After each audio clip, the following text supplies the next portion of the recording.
বেশ কয়েক বছর ধরেই নির্বাচনী প্রচারণায় বড় ভূমিকা রাখছে ডিজিটাল মাধ্যম। এবার এই প্রচারণায় যুক্ত হয়েছে কৃত্রিম বুদ্ধিমত্তা বা এআই। অনেক সময়ই সোশ্যাল মিডিয়ায় আসা কন্টেন্টটি ফ্যাক্ট চেকিং ছাড়া সত্য নাকি বানানো তা বোঝা বেশ দায়। এবার নির্বাচনকে কেন্দ্র করে এভাবেই ছড়ানো হতে পারে অপতথ্য, সহিংসতা, বিদ্বেষ, যা মোকাবিলায় নির্বাচন কমিশন প্রস্তুত নয় বলে মনে করেন সিপিডির সম্মাননীয় ফেলো ডক্টর দেবপ্রিয় ভট্টাচার্য।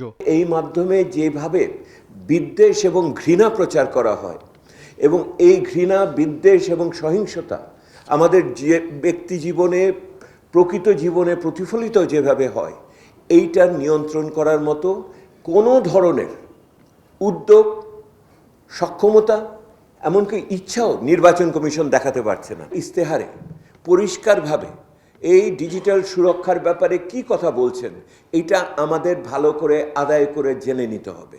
মঙ্গলবার সকালে রাজধানীর সিরডাপ মিলনায়তনে সিজিএইচ আয়োজিত গণতান্ত্রিক পুনর্গঠনের জন্য মুক্ত আলোচনা, ডিজিটাল অর্থনীতি ও উদ্যোক্তা প্রসঙ্গ শীর্ষক আলোচনায় দেশকে দুর্নীতি মুক্ত করতে পুরো কাঠামোকে ডিজিটাইজড করার তাগিদ দেন অর্থনীতিবিদ ও ব্যবসায়ীরা। ফ্যাক্টরিতে অ্যাকাউন্টস আগে পেতাম, ম্যানুয়াল যখন অ্যাকাউন্টিং করতো 3, 4, 6 মাস পরে আমরা অ্যাকাউন্টস পেতাম।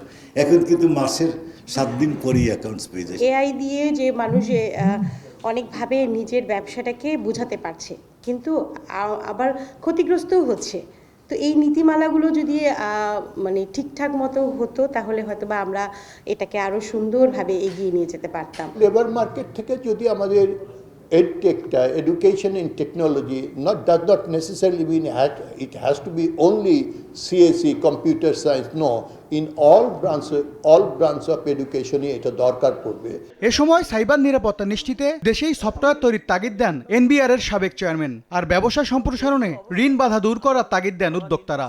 সফটওয়্যার তৈরি করব এবং সেই সফটওয়্যার আমরা ব্যবহার করতে পারবো। আমরা যদি এটা বাইরের লোকদের দিয়ে করাই, সে 2 দিন পরে চলে যাবে, তারপর আবার ওই সফটওয়্যার উন্নত করার জন্য আবার তাকে পয়সা দিয়ে আনতে হবে। সবার কাছে আসলে অনুরোধ যে আমাদের লোনের ব্যাপারটা যদি একটু সহজ করা হতো। অনুষ্ঠানে মানুষের সহ্য ক্ষমতা কমায় নির্বাচন হলেও সামগ্রিক উন্নয়নে কোনো লাভ হবে না বলে মন্তব্য করেন সিজিএস সভাপতি। রাষ্ট্র আসলে এম এস আরিফিন, সময় সংবাদ, ঢাকা।